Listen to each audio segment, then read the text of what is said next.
ஏழுமலை வாசனுக்கு கோவிந்தம் போடுவோம்.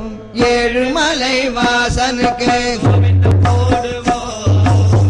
ஏழுமலை வாசனுக்கு கோவிந்தம் போடுவோம். ஏழுமலை வாசனுக்கு கோவிந்தம் போடுவோம். ஏழை பங்காளனுக்கு கோவிந்தம் போடுவோம். ஏழை பங்காளனுக்கு கோவிந்தம் போடுவோம்.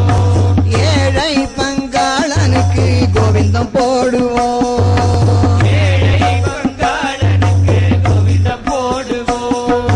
கோவிந்தா கோவிந்தா கோவிந்தா என்று கோவிந்தம் போடுவோம். கோவிந்த கோவிந்த கோவிந்தா என்று கோவிந்தம் போடுவோம். கோவிந்தா கோவிந்தா கோவிந்தா என்று கோவிந்தம் போடுவோம். கோவிந்த கோவிந்த கோவிந்தா என்று கோவிந்தம் போடுவோம். வெங்கடரமணனுக்கு